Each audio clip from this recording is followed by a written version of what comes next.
While shopping, my 8-year-old daughter suddenly clutched my hand and whispered, "Mom, quickly to the toilet." In the cabin, she said, barely audible, "Don't move, flaunt." I bent down and froze in horror. I didn't cry, I acted. 3 hours later, my mother-in-law turned pale because I had always smiled at children before.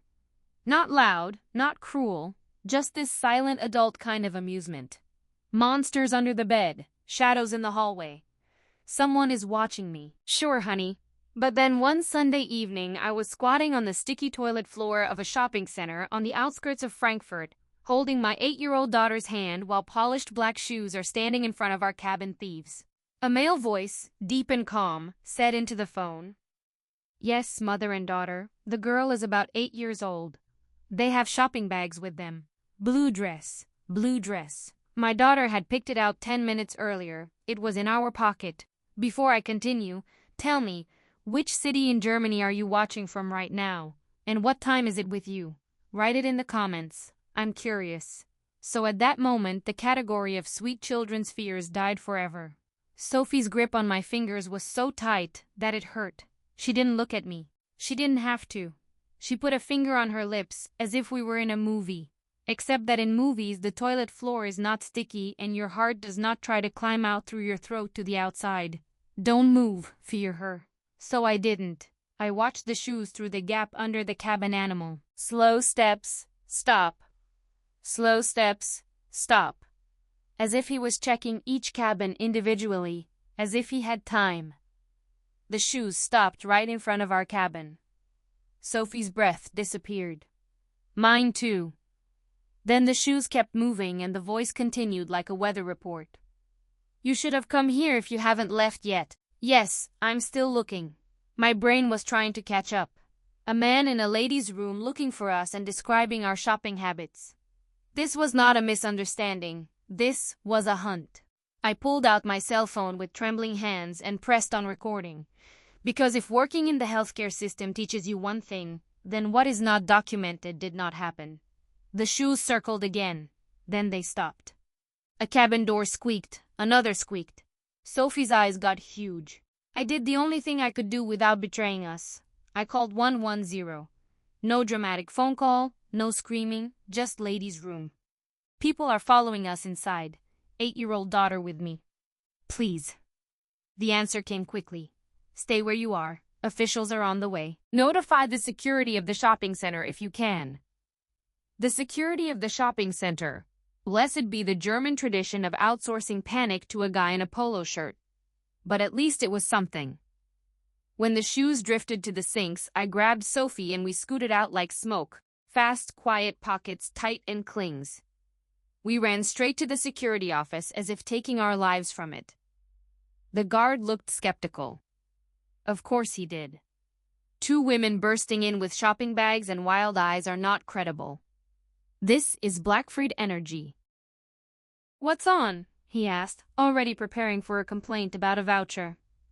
Sophie tremblingly described the Mankerficht, the shoes, the suit, the camera shorts. Then I played the audio recording. His face changed in real time. "This is not normal," he said. "No kidding." He called up the cameras. We watched the footage, which is a horror movie with Bowie. And there he was in the middle of 40 meters. Dark suit, well-groomed hair, holding a small camera in her hand, as if she were an accessory and not a weapon. He walked with the self-confidence of a man who believed there to be rules for other people. Security followed him through the building. 30 minutes later, they found him. He did not run. He didn't even look surprised. When the security guard questioned him, the man calmly showed a plastic card. "I'm Bjorn Hartwig," he said. "Licensed private investigator. I'm conducting an investigation." "What investigation?" the security guard asked. "I can't disclose that," Hartwig answered smoothly. "Digestibility." And then he said something that should have been funny, but it wasn't. "But I'm not doing anything illegal. A private detective in a ladies' room looking for mother and child." Clear. Nevertheless, the security called the police because even in Germany, an ID card bought online does not automatically excuse common sense. A patrol car arrived about 20 minutes later. An officer took a look at Sophie and softened. Then he looked at Hartwig and did not soften at all. Hartwig was led out, and my phone rang. Thomas, my brother-in-law. Katharina, he said breathlessly. Are you okay? I heard that something happened. I blinked. Thomas, how do you know that? I saw it online, he said quickly. People have posted about a suspicious guy in the mall. I thought it might be about you. It was less than an hour here. Maybe that wasn't impossible in the age of neighborhood and local Facebook groups, but it still felt wrong because Thomas always seemed to know Dean before I told him about her. I'm coming, he said. Where art thou? We are with the police, I replied. They want to testify on the guard, but I can drive myself. I'm coming anyway. He hung up before I could disagree. Of course he did. 2 years ago, my husband Daniel had died in a car accident. In a minute, you are arguing about whether to buy Martin muesli. In the next one, you sign forms that you can't read through the tears. After that, everything in my life became a schedule. Shifts, bills, school pickup, survival with occasional spaghetti. I'm a nurse. Shifts for 12 hours. The kind where a man comes home and the bones feel borrowed. Sophie and I built a routine out of the drums. Homework at the kitchen table. Cartoons after dinner. Spaghetti, whenever we needed any comfort we could chew. Daniel loved tomato sauce. He used to grow basil in a small planter on our balcony like a sacred ritual. One evening at the supermarket, Sophie said casually, pushing the shopping cart as if it belonged to her. I have a math assignment tomorrow. Are you ready? I asked, because that's what moms do when they try not to think about everything else. I'm fine, she then said more quietly, but Grandma Margretti always asks if school is hard, as if she wanted me to say yes. I stopped in the rice department. My mother-in-law, Margretti Louise Mueller, Grandma Margretti, had been interested in Sophie lately. Not the normal granny interest, but the measuring one. Does your mom help you? Is she home a lot? Does she leave you alone? She always said it like worry, but it tasted like something else. When we got home, Sophie helped me with dinner and peeled tomatoes, while I tried not to drown in memories. Dad would have liked that, she said quietly. I swallowed. Yes, he would have. Let's buy basil next time, she added. The variety that Dad grew. I nodded. Saying no to that would have felt like I was wiping him out. We were just sitting down to dinner when the doorbell rang. It was about 8. Late enough that one does not expect company. Unless it's trouble. I opened the door and found Thomas standing there with a small bouquet of flowers, as if this were normal. Hey, he said gently. I just wanted to check on you. Thomas was Daniel's younger brother. Recently divorced, still wore that lonely look like a coat he couldn't take off. Sophie squealed because she loved people before she learned that they can be complicated. Thomas lifted her in his arms and gave her a small box. In it was a fish figure from her favorite series. She lit up. I didn't, because we hadn't told Thomas about her favorite character. Not really. Not enough for him to know exactly which one to buy that night. After Sophie fell asleep, I sat alone with my coffee and tried to be fair. He's lonely. He misses his brother. He misses having a family. Well, but then his visits became regular. Every day at about 6, the doorbell rang, as if Thomas had set an alarm clock. He always brought something with him. Sweets, school supplies, another toy. At first I was grateful, then I was tired. In the second week, so much began to sigh when it rang. He's back, she whispered, her smile weakening a little. Thomas sat down on the sofa and talked about how empty his apartment felt, how we would be a bright spot, how Daniel would have wanted him to take care of us. This phrase, Daniel would have wanted, became his master key. He used it at every locked door. I tried it carefully once. Thomas, maybe not every day, I said, counting on friendly instead of hard. We are exhausted sometimes.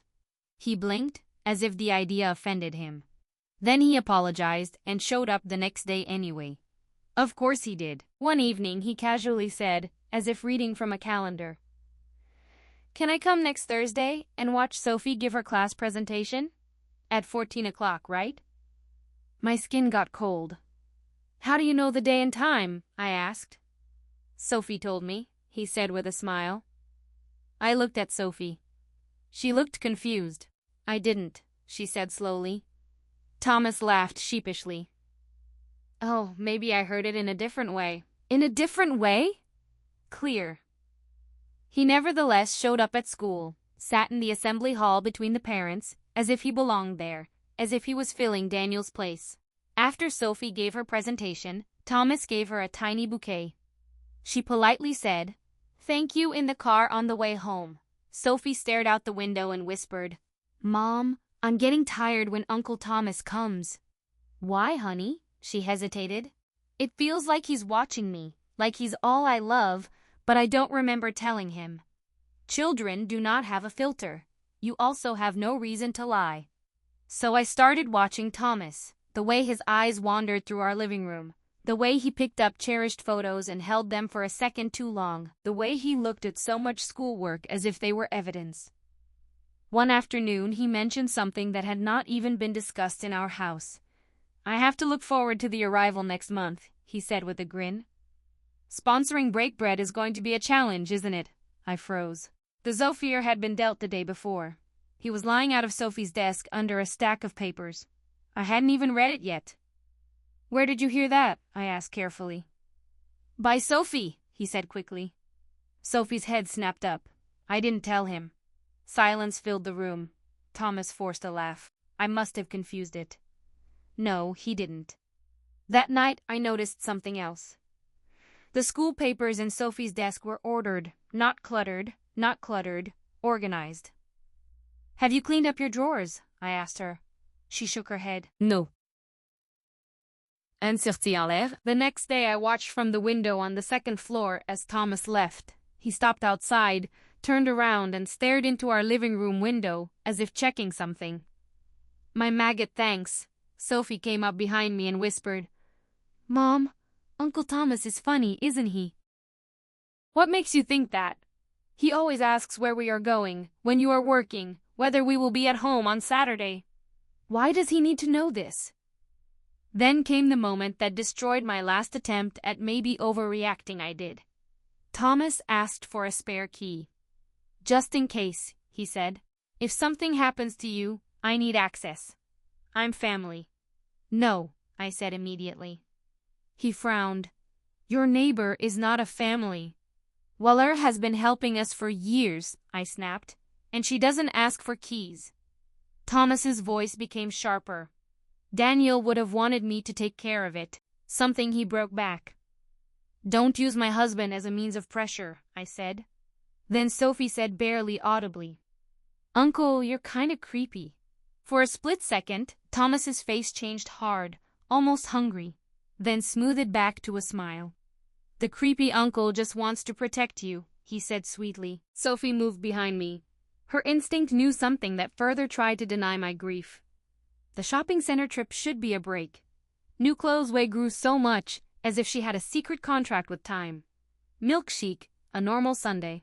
She found the blue dress and turned in the dressing room, as if the world was safe again. We went through the shops. The bags became heavier. We were sitting in the food court with milkshakes and fries, and Sophie sighed happily. "It's fun," she said. "If Uncle Thomas is not there, we can relax." This hurt, because she was 8, and should not need relaxation as a concept tied to an adult relative. Then she said something that turned the maggot around for me. "Uncle Thomas came by when you weren't at home," she said quietly. "What?" "Last Wednesday. He was standing in front of our building when I came home from school. He asked if you were already back. I told him that I would go to Mrs. Wallier afterwards. He said, 'Okay,' and then left. Wednesday was my late shift. I didn't get home until after p.m. Thomas should not have known that Sophie would be alone at the pickup or that she would go to the Wallier. I was freezing cold. We threw away our empty cups and went to the exit. Then Sophie stopped. "Mom," she ruled. Her face turned white. "Husband." I followed her gaze. A man in a food court. Dark suit, black shoes. "Sophie," I started. "Toilet," she said urgently. Now the panic in her voice was not normal. She was not dramatic. It was survival. So we moved quickly. She pulled me into the ladies' room and stopped at the door again, as if she could not breathe. "Come on," she begged. "It's okay," I tried. "No, Together. So we went to a cabin together. 2 bodies, a room of my shopping bags pressed against my knees. Her hands were shaking in mine. Then the shoes came, and the voice came, and the blue dress became proof that we were being followed. You already know what happened next, because that's where this story started. But here's what happened after that. We came out, we ran, we showed it to security, we found Hartwig. And then we went to the police station. On the guard, the neon lights made everything look worse, even my own hands. Sophie sat quietly next to me, holding my arm tightly, as if he were the only stable thing in the room. Patrick was still sitting quietly on the other side of the hallway, still polished, as if this was an appointment, not a crime. Thomas showed up before we had even finished our testimony. His face was pale. He rushed to Sophie first and knelt at her height. "Are you all right?" he asked. Sophie nodded, but she did not move towards him. This was new. An investigator interviewed Hartwig. At first, Hartwig did not want to reign. Then the investigator calmly explained what it looks like in court when you enter a lady's room to follow a child. Hatwa's self-confidence broke. Finally, he said it. "I was commissioned," he admitted. "Commissioned by whom?" the investigator asked. "By a woman named Margaret Louise Muller." My ears boomed. My mother-in-law. My hands went numb. "Why would she hire you?" the investigator continued. "Has swallowed." "In order to document Katharina Muller's everyday life," he said, "in order to evaluate the upbringing, whether the child is neglected because the mother works too much." I got up so quickly that my chair scraped over the floor. "What's that supposed to mean anyway?" I snapped. Patwitch looked down. She believed that the mother was unsuitable. She wanted evidence for a custody claim. Custody of my daughter from me, because I'm working, because I'm tired, because my husband died, and I didn't break down politely enough. Thomas stared as if he had been beaten. "No," he said. "No, my mother would not." The investigator's eyes became sharp. "Mr. Muller," he said, "you were often at Mrs. Muller's house. They asked about schedules, school events, plans." Thomas opened his mouth, closed it, opened it again. "I was worried," he finally said, "about my sister-in-law and my niece." "Worried about what?" the investigator asked. Thomas froze, and then Sophie spoke quietly. "Clear. I saw this man at Uma Margarete's house," Sophie said. The room became silent. The investigator turned gently. "When, Sophie?" 2 weeks ago," she said. "When I was visiting, he talked to her." Patrick shrugged. "Because children do not lie if they do not try to protect someone." The investigator asked Hartwig how many times he had met with Margarete. Hartwig admitted 3 times. First instructions, then an update, then further instructions. "What other instructions?" the investigator asked. "More photos," Hartwig said. "Try to record conversations. Find out if Katharina has habits, connections, anything compromising." My stomach turned over. Our lives, our supermarket guys, our school pickups, my late shifts, such a vibrant blue dress, everything is archived as evidence. Then the investigator brought a folder. There were dozens of photos in it. Me and Sophie in the park. Me, how I pick her up after school. Me, how I carry groceries. I, as I laugh with her on a bench, as if I did not know that I was being watched. There were printouts of my social media tags, copies of my work schedules pulled from the Edgehouse system somewhere where someone shouldn't have pulled them. And then the worst part, a typed plan, a checklist on how to make me look like a careless mother. Reworked. Emotionally unstable after grief, frequently absent, marbling supervision. There was also a neat little section about Margaret. Stable income, a paid-off condominium, a clean, structured environment, deep interest in the child's education, as if parenting were a resume competition. Thomas stared at the pages and shivered. "My mother, she really wanted to do this," he whispered. "Did she use me?" The investigator did not answer for him. Thomas looked at me desperately. "Katharina," he said in a breaking voice, "I swear I didn't know. I wanted to believe him. I also wanted to throw him out of my life like a burning object. Both feelings existed at the same time, because grief makes your heart chaotic. Margaret came to the guard the next day. She immediately cried. The kind of crying that comes on purpose. My Sophie, she sobbed. She's all I have left of Daniel. She looked at me as if I were a temporary obstacle, as if I were young and replaceable. Katharina works so much, she said, wiping her face. It's too hard for her alone. I could give Sophie a better life, more attention. The investigator's voice remained flat. You understand that you cannot deprive a suitable parent of a child just because you disagree with their schedule. Margaret's lips trembled. I had no choice, she added. Sophie is my only hope. No, she had choices. She chose control. That's what people never admit. They call it love because it sounds nicer. The consequences developed quickly after that. A judge signed an injunction. Margarete should not contact Sophie directly. Every visit had to be monitored. No surprise visits, no one just stops by, no surprise appearances at school. The youth welfare office came by once because, of course, they did. A clerk was looking at my kitchen, Sophie's room, her clean backpack, her homework folder, and my hospital ID, which was still attached to my lanyard like a scar. She asked Sophie if she felt safe. Sophie said, yes. Then she asked if someone made her feel insecure. Sophie said quietly, Grandma Margareta, that was enough. Marguerite left the city soon after and went to her sister in another federal state to recover, because even villains need rest. Apparently, Hartwig was facing charges, and suddenly his confidential investigation no longer sounded so official.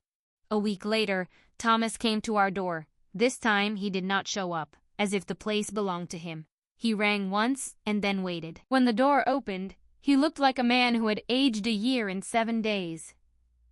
Katharina, he said quietly, can we talk? We were sitting in the living room.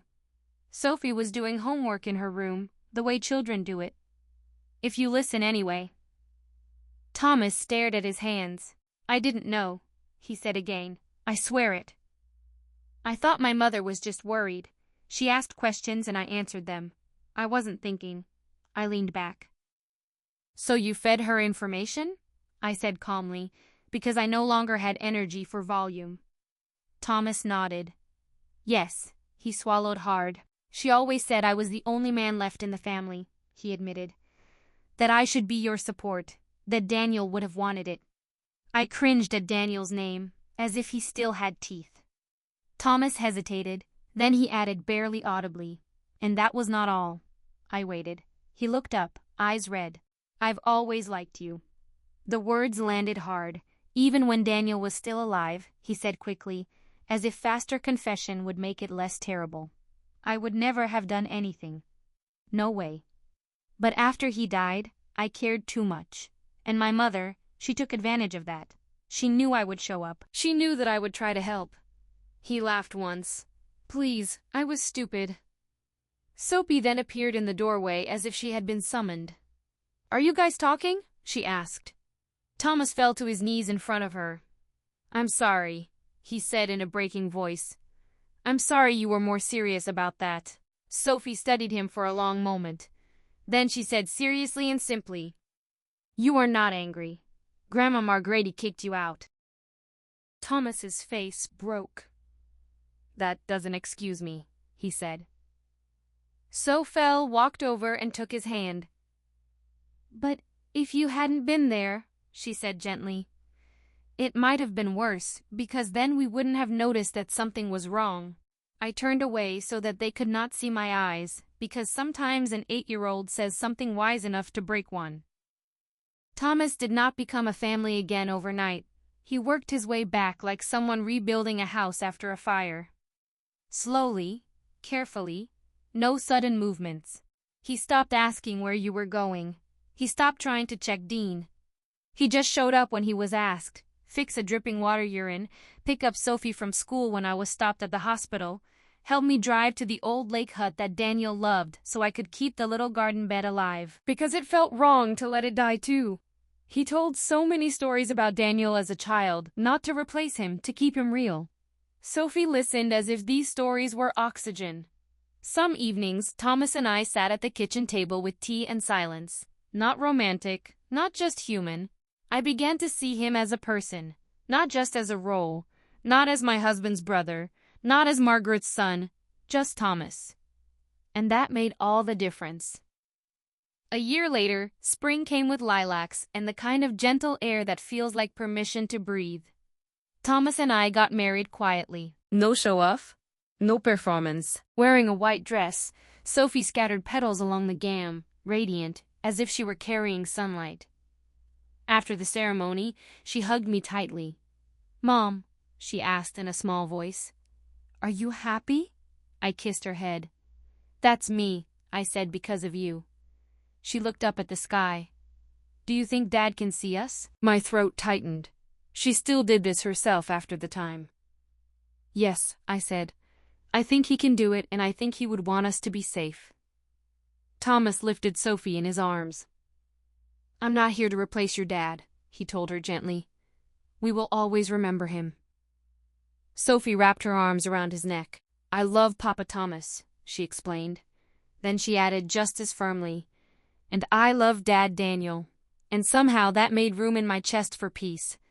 Somewhere else, another city, another window. Margaret was probably still staring out, calling it heartbreak. Maybe it was, but heartbreak gives me permission to chase a child. We did not cut them off completely. Months later, after court examinations, the contact was limited to monitored calls, briefly structured and served to us. She was able to call Sophie, monitored, short, structured. Boundaries she hated until she finally learned them. And I also learned something that requires control is not love, it is possession. So tell me, have you ever had someone who claimed to be just worried while tightening his grip on your life? How to tell the difference between caring and control? Let me know in the comments. Thanks for watching. If this story has captivated you, press like, subscribe to the channel, and activate the bell so that you do not miss the next story. See you next time.